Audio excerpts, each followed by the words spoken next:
जय हिंद साथियों, मैं अंकित कुमार यादव आप सभी का स्वागत करता हूं सृष्टि ज्ञान केंद्र में, जहां हम पढ़ रहे हैं कक्षा 12वीं की पॉलिटिकल साइंस और जिसमें चल रहा है अध्याय 1 जिसका नाम है राष्ट्र निर्माण की चुनौतियां। जिसमें अभी तक हमने ये जान लिया है कि भारत के सामने प्रमुख तौर पर कौन सी वो 3 चुनौतियां थी और हमने इस प्रमुख चुनौतियों में से, इन 3 प्रमुख चुनौतियों में से एक प्रमुख चुनौती का विस्तारीकरण प्रारंभ कर दिया था, जिसमें से हम ये जान रहे हैं राष्ट्र निर्माण, देश का एकीकरण कैसे हुआ। आप सब जानते हैं कि भारत आजाद तो होता है, लेकिन भारत 2 टुकड़ों में विभाजित होकर आजाद होता है। तो आपने लास्ट क्लास में भारत के विभाजन की पूरी रूपरेखा को समझा कि किस आधार पर भारत का विभाजन होता है और भारत किस प्रकार से पुनर्गठित होता है। आज हम चल रहे हैं वो जानने और समझने। आप सब जानते हैं कि भारत पर अंग्रेजों का शासन था, उसी के साथ भारत में बहुत सारी देसी रियासतें भी थी, राजा महाराजा भी थे, तो इन्हें देसी रियासतें कहा जाता था या रजवाड़े कहा जाता था। तो भारत में आजादी के समय 565 देसी रियासतें थी। ये रियासतें वो थी जिन पर राजा महाराजा रूल करते थे, लेकिन हेड ऑफ द स्टेट किसे मानते थे? ब्रिटिश गवर्नमेंट को। ये एरिया जो 565 देसी रियासतें हैं, ये डायरेक्टली अंग्रेजी शासन के अधीन नहीं थी। ये अंग्रेजी शासन की स्वायत्तता को स्वीकार करते थे, लेकिन ये अपने क्षेत्र पर खुद रूल करते थे। तो इन्हें क्या कहा जाता था? प्रिंसली स्टेट्स या रजवाड़े। क्या कहा जाता था? रजवाड़े। ठीक है, तो ये सारे थे। अंग्रेज जाने लगे तो उन्होंने भारत को विखंडित करने के लिए, भारत को टुकड़े टुकड़े करने के लिए एक नीति और एक शब्द का प्रयोग किया कि भारत आजाद हो रहा है, रजवाड़े भी आजाद हो रहे हैं। रजवाड़े चाहे तो वो भारत में अपना विलय कर सकते हैं, चाहे तो पाकिस्तान में अपने आप को विलीन कर सकते हैं और चाहे तो स्वतंत्र भी रह सकते हैं। इन शब्दों के प्रयोग ने इन रजवाड़ों के अंदर एक अहम की भावना पैदा कर दी कि अब तो हम आजाद हो सकते हैं। लेकिन इनमें रहने वाली जनता किसके प्रति अपने आप को समर्पित कर चुकी थी? भारत के प्रति अपने आप को समर्पित कर चुकी, भारत के राष्ट्र निर्माताओं के प्रति अपने आप को समर्पित कर चुकी थी। इन राजा महाराजाओं के प्रति अपने आप को समर्पित नहीं देख रही थी। इस चीज को ध्यान में रखते हुए भारत के राष्ट्र निर्माता इस बात को समझ गए कि अंग्रेजों ने ये जो शब्द प्रयोग किए हैं ना, ये भारत के टुकड़े टुकड़े करने के लिए उन्होंने शब्द के प्रयोग किए। इसके माध्यम से वो भारत को छिन्न भिन्न करना चाहते हैं। वो क्या चाहते हैं? भारत को छिन्न भिन्न करना चाहते हैं, जिससे कि भारत विभाजित हो जाए। लेकिन कहते हैं ना, होई हुई जो राम रचि राखा, होना वही है जो प्रभु श्री राम ने लिख दिया है, वो बदल नहीं सकता। तो फिर सरदार वल्लभ भाई पटेल साहब को यह जिम्मेदारी मिलती है भारत के एकीकरण की, और वो इस जिम्मेदारी को अपने कंधों पर उठाते हैं और फिर वो अपनी राजनीतिक चपलता से इस देश के एकीकरण को सार्थक बनाते हैं। आज जो आपको ये भारत कश्मीर से लेकर कन्याकुमारी तक दिखता है एकजुट, ये उन्हीं की कृपा है, ये उनकी कूटनीति, ये उनकी राजनीति की कृपा है कि आज भारत एकजुट है। तो आइए इसी को विस्तार पूर्वक समझते हैं कि रजवाड़ों का विलय भारत में कैसे हुआ और किन रजवाड़ों के विलय में भारत को समस्याओं का सामना करना पड़ा। तो चलिए विस्तार से समझते हैं। ब्रिटिश इंडिया 2 हिस्सों में था। ब्रिटिश इंडिया 2 हिस्सों में था, अंडरलाइन करना। एक हिस्से में ब्रिटिश प्रभुत्व वाले भारतीय प्रांत थे, मतलब जिन पर डायरेक्टली ब्रिटिश गवर्नमेंट रूल करती थी। तो दूसरे हिस्से में देसी रजवाड़े, ब्रिटिश प्रभुत्व वाले भारतीय प्रांतों पर अंग्रेज सरकार का सीधा नियंत्रण था। दूसरी तरफ छोटे बड़े आकार के कुछ और राज्य थे, इन्हें रजवाड़ा कहा जाता था। रजवाड़ों पर राजाओं का शासन था।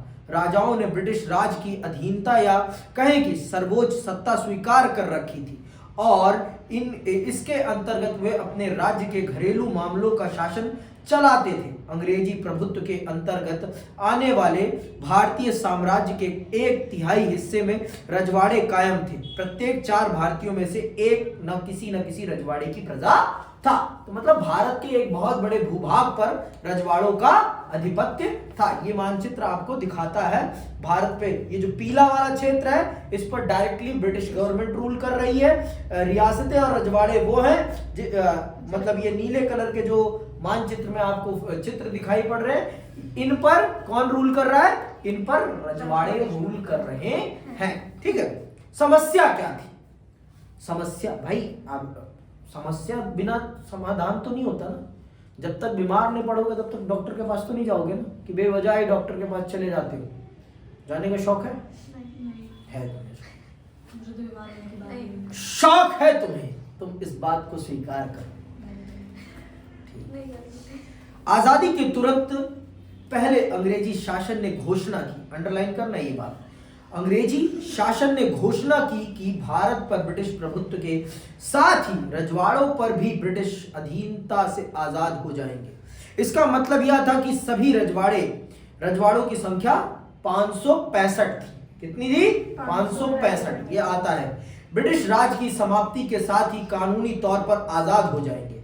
अंग्रेजी राज का नजरिया यह था कि रजवाड़े अपनी मर्जी से चाहें तो भारत या, अंडरलाइन करना, भारत या पाकिस्तान में शामिल हो जाएं या फिर अपना स्वतंत्र अस्तित्व बनाए रखें। भारत अथवा पाकिस्तान में शामिल होने या स्वतंत्र हैसियत बनाए रखने का फैसला रजवाड़ों की प्रजा को नहीं करना था। यह फैसला लेने का अधिकार राजाओं को दिया गया था।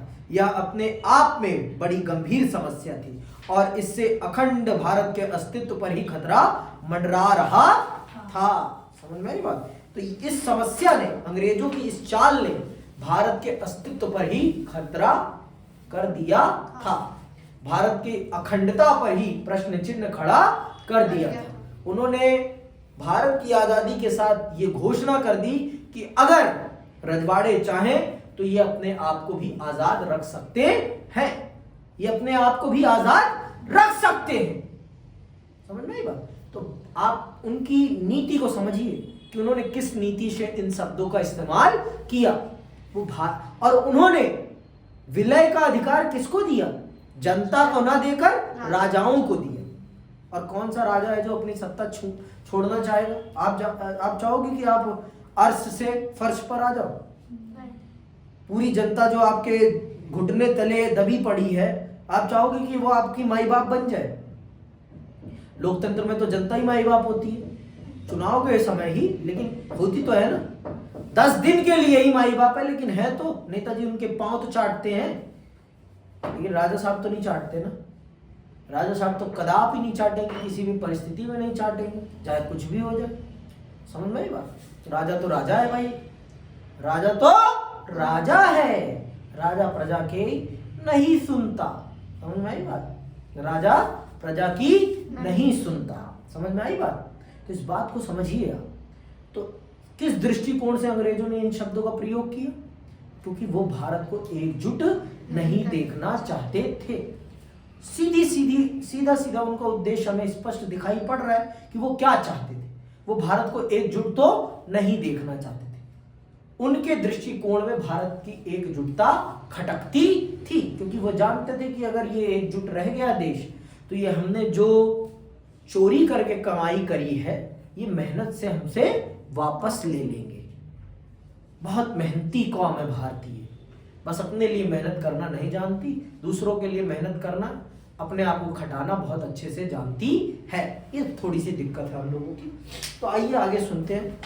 तो ये समस्या थी। समस्या ने जल्द ही अपने तेवर दिखाने शुरू की। सबसे पहले त्रावणकोर के राजा ने अपने राज्य को आजाद रखने की घोषणा की। अगले दिन हैदराबाद के निजाम ने ऐसी घोषणा की। कुछ शासक मसलन भोपाल के नवाब संविधान सभा में शामिल नहीं होना चाहते थे। रजवाड़ों के शासकों के रवैये से यह बात साफ हो गई कि आज़ादी के बाद हिंदुस्तान कई छोटे छोटे देशों की शक्ल में बढ़ जाने वाला है। लोकतंत्र का भविष्य अंधकारमय जान पड़ रहा था।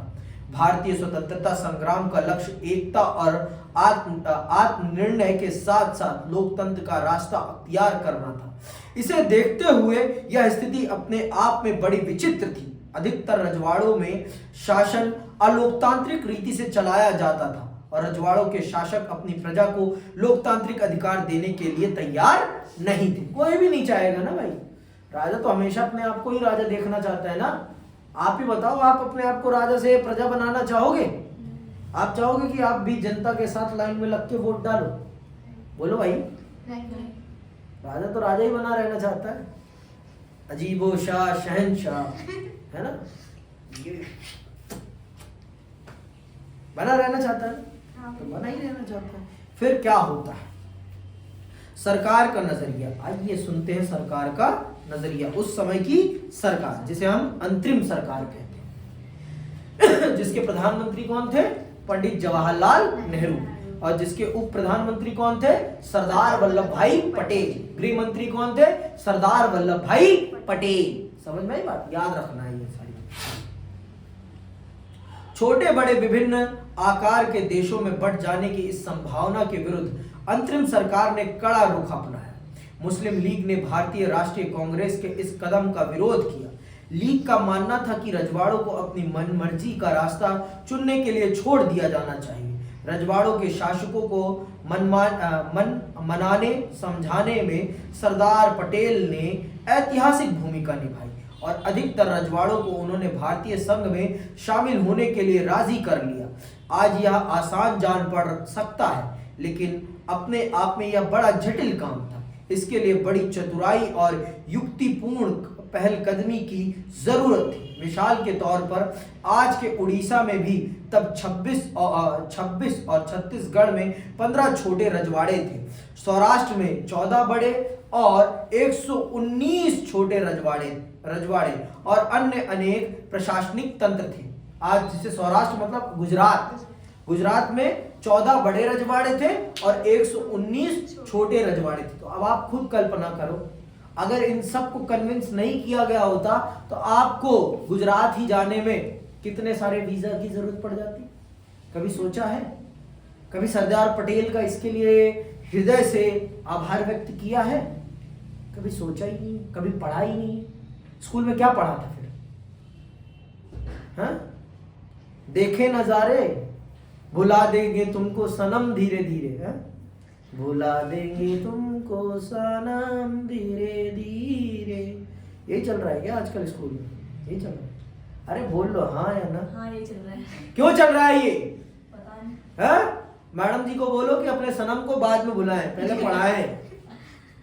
हाँ, बाकी भैया हड़का दो। नहीं, मैं नहीं हड़काऊंगा, मुझे सैलरी थोड़ी ना मिल रही, मैं प्रिंसिपल थोड़ी ना हूँ। कोई बात नहीं, कई बार जनता के लिए काम करना पड़ता है। जनता के लिए ही काम कर रहा हूँ तो अब जनता ही सहयोग नहीं कर रही तो उसका मैं क्या करूँ?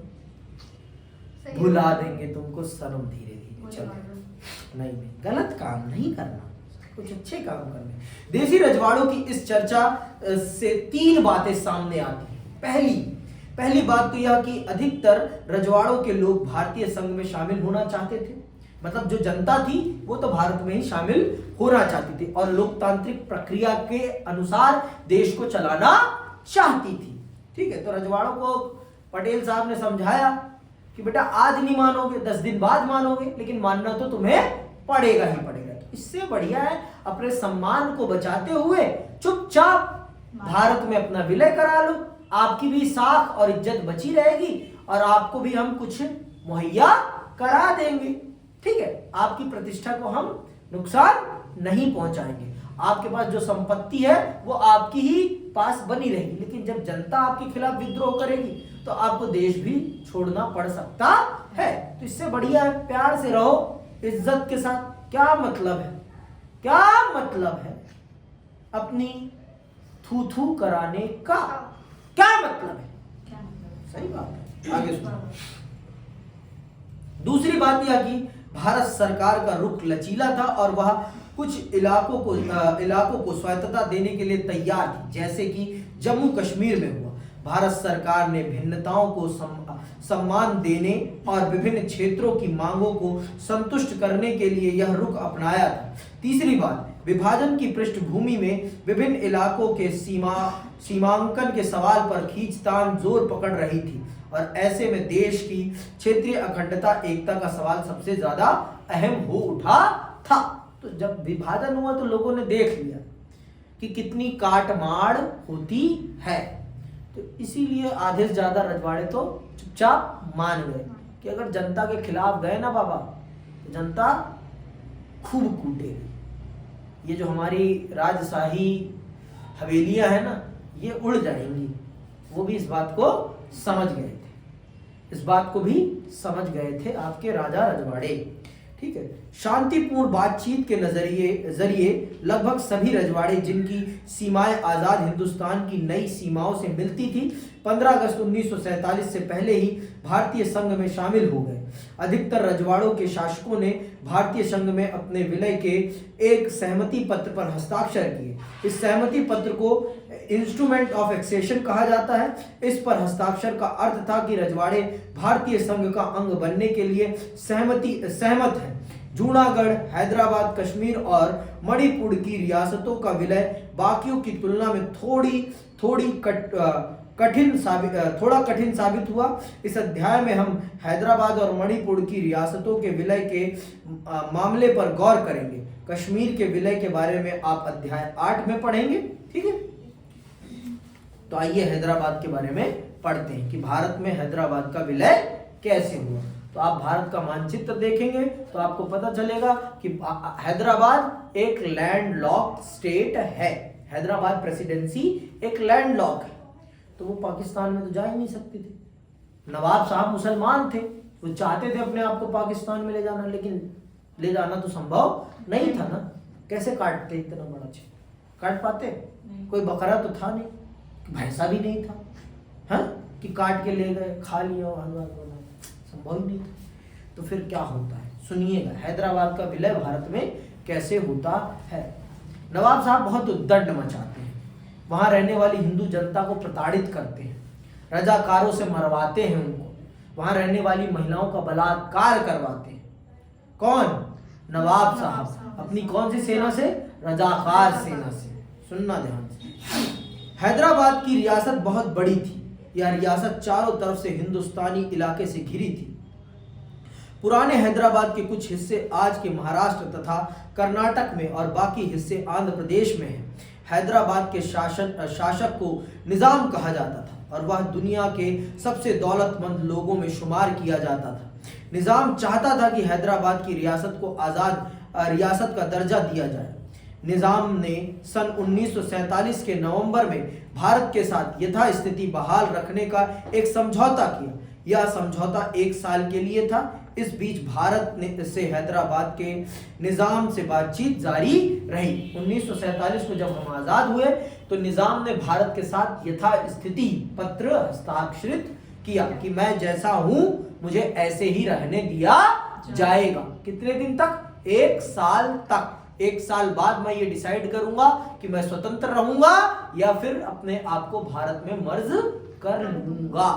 समझ में आई बात? तो अब राजनीति स्टार्ट होती है। और राजनीति कर कौन रहा था? स्वर्गीय सरदार वल्लभ भाई पटेल साहब। ठीक है, देखिए कैसे वो इसका विलय कराते हैं, सुनिएगा। इसी दौरान हैदराबाद की रियासत के लोगों के बीच निजाम के शासन के खिलाफ एक आंदोलन ने जोर पकड़ा। तेलंगाना इलाके के किसान निजाम के दमनकारी शासन से खास तौर पर दुखी थे। वे निजाम के खिलाफ उठ खड़े हुए। महिलाएं निजाम के शासन में सबसे ज्यादा जुल्म का शिकार हुई थी। महिलाएं भी बड़ी संख्या में इस आंदोलन में आ जुड़ी। हैदराबाद शहर इस आंदोलन का गढ़ बन गया। कम्युनिस्ट और हैदराबाद कांग्रेस इस आंदोलन की अग्रिम पंक्ति में थे। आंदोलन को देख निजाम ने लोगों के खिलाफ एक अर्धसैनिक बल रवाना किया जिसे रजाकार कहा जाता था। रजाकार अव्वल दर्जे के सांप्रदायिक और अत्याचारी थे। रजाकारों ने गैर मुसलमानों को खास तौर पर अपना निशाना बनाया। रजाकारों ने लूटपाट मचाई और हत्या तथा बलात्कार पर उतारू हो गए। सन 1948 के सितंबर में भारतीय सेना निजाम के सैनिकों पर काबू पाने के लिए हैदराबाद आ पहुंची। कुछ रोज तक रुक रुक कर लड़ाई चली और इसके बाद निजाम ने आत्मसमर्पण कर दिया। निजाम के आत्मसमर्पण के साथ ही हैदराबाद का भारत में विलय हो गया। तो इस प्रकार से आपका हैदराबाद भारत का अभिन्न अंग बन जाता है। जो प्यार से न माने वो उन्हें लातों से मनाया जाता है। प्यार हुआ, इकरार हुआ, नहीं मानोगे तो फिर लात हुआ, फिर प्यार हुआ। कैसे भी तो प्यार प्यार है भाई, करना तो पड़ेगा, छोड़ के नहीं जा सकते, है ना? छोड़ के नहीं जा सकते। या लात से प्यार करो या प्यार से प्यार करो, करना तो पड़ेगा, है ना? ऊपर जाओ, सीधी बात, नो बकवास। अब आते हैं मणिपुर। मणिपुर आज भी आपको बड़े कॉन्फ्लिक्ट में है। नाम सुन रहे हैं आप सब न्यूज रूम में, है ना? मणिपुर याद नहीं आया? अभी जहाँ कॉन्फ्लिक्ट चल रहा है मणिपुर जहाँ पर जनजातीय हिंसाएं हो रही हैं, सुनिएगा।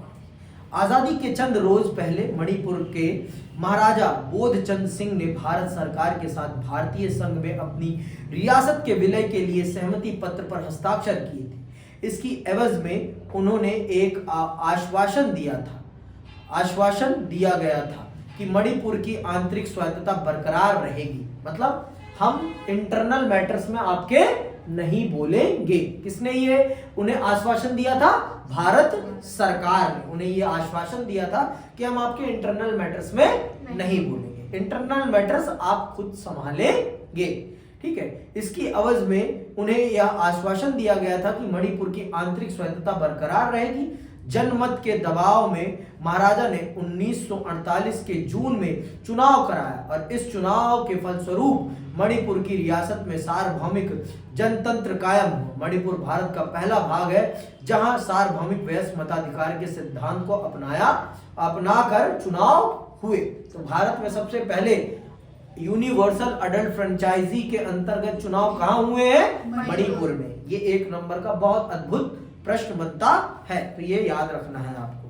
आगे सुनिए, तो यहाँ चुनाव होते हैं, फिर चुनाव के बाद क्या होता है सुनिए। मणिपुर की विधानसभा में भारत के विलय के सवाल पर गहरे मतभेद थे। मणिपुर की कांग्रेस चाहती थी कि इस रियासत को भारत में मिला दिया जाए, जबकि दूसरी राजनीतिक पार्टियां इसके खिलाफ थी।